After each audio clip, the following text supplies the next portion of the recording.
आज मैं आप लोगों से 24 साल पुरानी बहुत ही इंटरेस्टिंग एक्शन पैक्ड अपनी एक ट्रैवल स्टोरी शेयर कर रहा हूँ, क्योंकि आज कोविड के चक्कर में ना तो ट्रैवलिंग पॉसिबल है, ना ही कोई ट्रैवल कहानी बन रही है।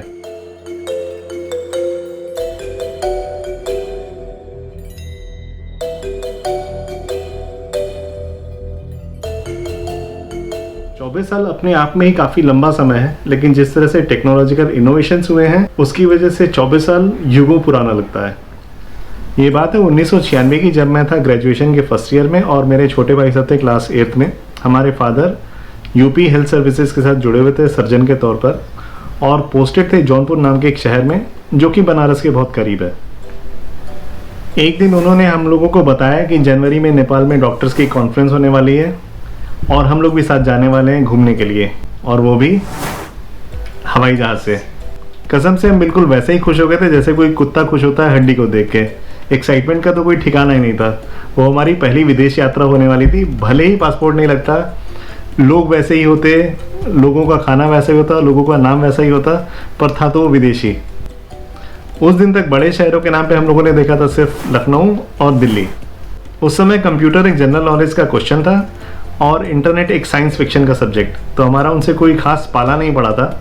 तो आज की तारीख में जैसे हम थॉरो रिसर्च करते हैं किसी भी डेस्टिनेशन के लिए, उस समय नहीं कर सकते थे। हमें नेपाल और काठमांडू के बारे में सिर्फ उतना ही पता था जितना देव साहब ने अपनी पिक्चरों में दिखाया था। तो बस नेपाल के वही सारे सीन्स जाने वाले दिनों तक हमारे सपने में आते रहे। इस कहानी की कई झटकों में से पहला झटका लगभग जाने के 4-5 दिन पहले लगा, जब मेरे छोटे भाई साहब को फीवर आ गया। उस समय बड़ी अजीब सी सिचुएशन खड़ी हो गई। कन्फ्यूज़न ही कन्फ्यूज़न, जाएँ नहीं जाएँ, साथ लेके जाएँ या भाई को दादी दादा के पास छोड़ के जाएँ। काफ़ी सोच विचार के बाद हालांकि ये फैसला लिया गया कि प्लान कैंसिल नहीं करेंगे और सब लोग साथ ही जाएंगे। जर्नी के एक दिन पहले से हालांकि भाई को फीवर नहीं आ रहा था, तो सब लोग थोड़ा रिलैक्स फील किए। जैसा कि मैंने पहले बताया, उस समय इंटरनेट नाम की कोई चीज़ तो होती नहीं थी, तो इस तरह के ट्रैवल प्लान करने के लिए एक एजेंट नामक व्यक्ति के ऊपर सारी की सारी जिम्मेदारी सौंपनी होती थी। और इस तरह के प्राणी जौनपुर जैसे शहर में बहुत ही सीमित मात्रा में उपलब्ध थे, तो उनकी गुणवत्ता के परीक्षण का तो सवाल ही नहीं उठता था। हिंदी में बोला जाए तो इतने कम थे कि उनकी कोई क्वालिटी चेक नहीं हो सकती थी। तो मेरे पापा और उनके 2 डॉक्टर साथियों ने ऐसे ही एक एजेंट को पकड़ा जिनका ऑफिस था बनारस में। उन्होंने पूरा प्लान बनाया हमारे लिए, नेपाल आने जाने का और नेपाल में रुकने का। हमारा ओरिजिनल प्लान था कि हम लोग बनारस से इंडियन एयरलाइंस की फ़्लाइट लेके काठमांडू जाएंगे, वहाँ पर 3 रात रुकेंगे। फिर वहाँ से निकॉन एयरलाइंस की फ़्लाइट लेके पोखरा जाएंगे, 2 रात रुकेंगे और सेम एयरलाइन से वापस काठमांडू आ जाएंगे। काठमांडू में वापस 1 रात रुकेंगे और अगले दिन इंडियन एयरलाइंस की फ़्लाइट लेके हम लोग वापस बनारस। अगर सब कुछ ओरिजिनल प्लान के हिसाब से होता तो मुझे 24 साल बाद तक ये वाली कहानी याद नहीं रहती।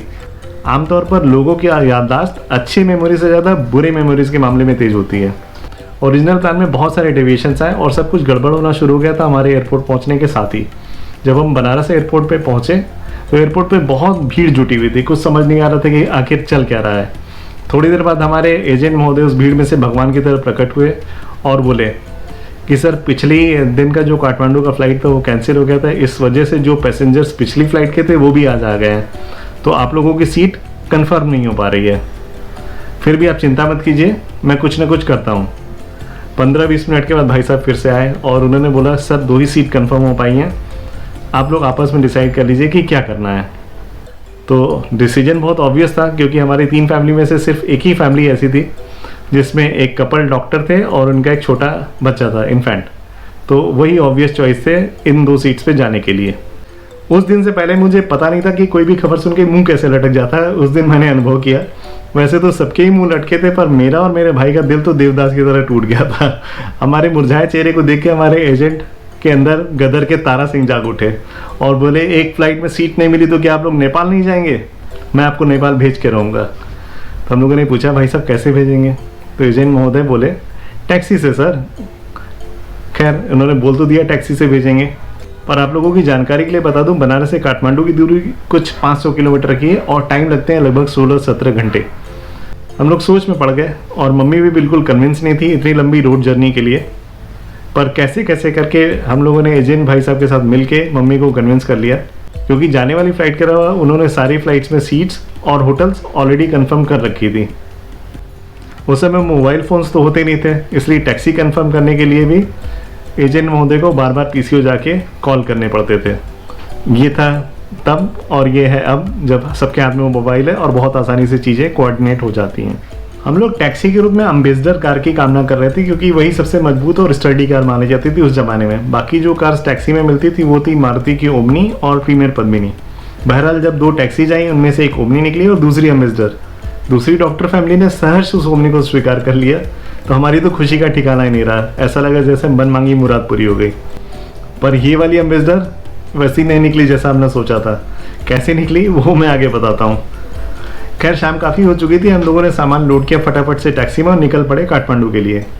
शहर से बाहर निकलने के थोड़ी देर बाद हम लोगों ने ड्राइवर साहब को बोला, भाई साहब थोड़ा तेज़ चलाइए ना प्लीज़, बहुत धीमे धीमे चल रहे हैं। तो उन्होंने बताया कि ये वाली टैक्सी, ये वाली गाड़ी 60 के ऊपर जाने पर गर्म हो जाती है, तो मैं ज़्यादा तेज़ नहीं चला पाऊँगा, इतना तेज़ चलाऊँगा।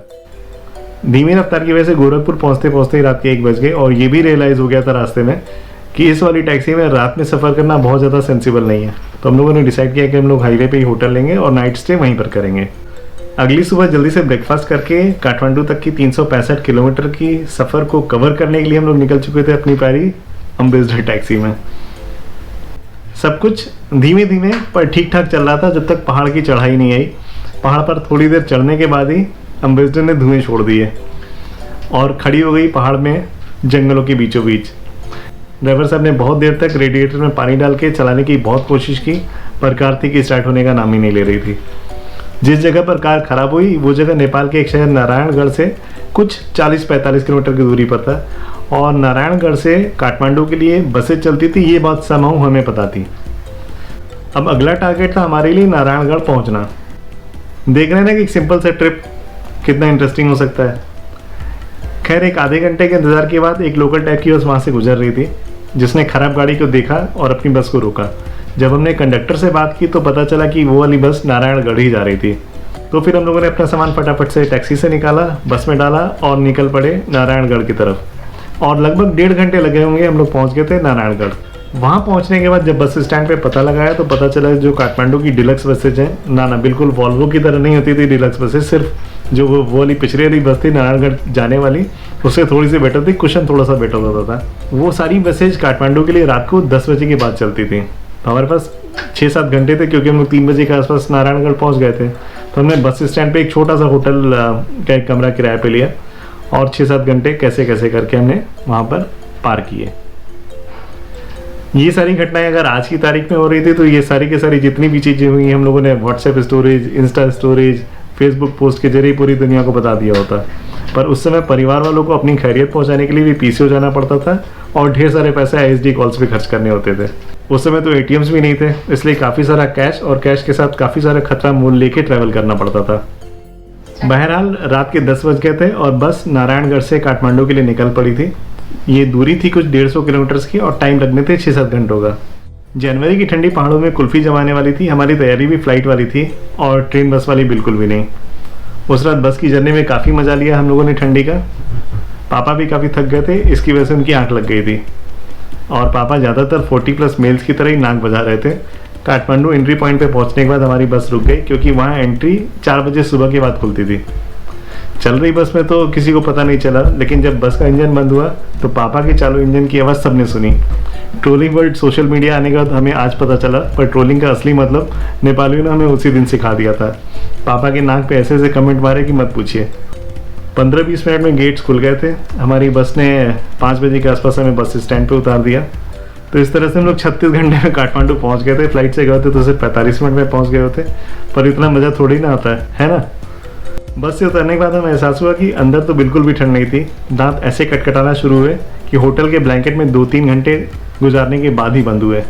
4-5 घंटे सोने के बाद हम लोग उठ गए, ब्रेकफास्ट किया और निकल पड़े काठमांडू घूमने के लिए, क्योंकि हमारे काठमांडू के कोटे के जो 2 दिन थे वो पहले ही हमारे एडवेंचरस जर्नी ने उड़ा दिए थे। एक दिन जो बचा था उसमें हमें पापा की कॉन्फ्रेंस को पहले अटेंड करना था। उसके बाद हम लोग निकल पड़े थे बौद्ध स्तूप और पशुपतिनाथ का मंदिर देखने के लिए। अगली सुबह हम लोग तैयार होकर पहुंच गए थे अपनी पहली हवाई यात्रा के लिए काठमांडू के त्रिभुवन इंटरनेशनल एयरपोर्ट पे, जहां से हमें फ़्लाइट लेके जाना था पोखरा। पहली फ़्लाइट की जो एक्साइटमेंट थी वो पिछले 2-3 दिनों की जद्दोजहद में काफ़ी पीछे छूट गई थी। एयरक्राफ्ट 40-50 सीट वाली थी और फ्लाइंग टाइम था लगभग आधे घंटे का। जब पोखरा पे हमारी फ़्लाइट लैंड हुई तो ये एहसास हुआ कि एयर ट्रिप का बहुत स्मूथ होना कोई बहुत ज़्यादा ज़रूरी नहीं होता है। क्योंकि काफ़ी ज़्यादा रफ था वो सरफेस। अभी तक सब कुछ ठीक ठाक चल रहा था, पर होटल पहुंचने के साथ ही छोटे भाई साहब को फिर से फीवर आ गया।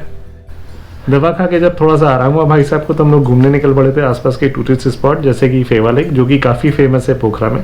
अपनी एक्साइटिंग जर्नी और भी एक्साइटिंग हो चली जब मुझे भी फीवर आ गया पोखरा में अगले दिन।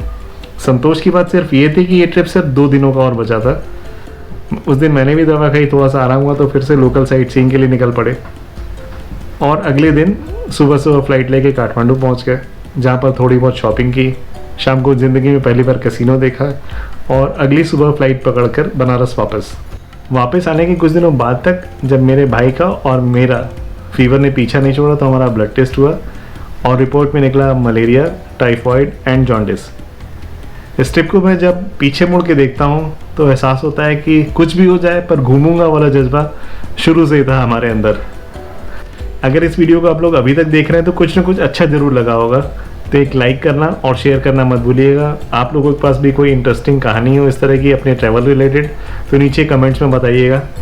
और मेरे वीडियोस यहाँ और बहुत सारे लिंक्स में आपको मिलेंगे, वो आप देखिएगा। अगर आपको अच्छा लगे तो सब्सक्राइब बटन दबा दीजिएगा बेल आइकन के साथ। Bye for now, take care and see you in the next video.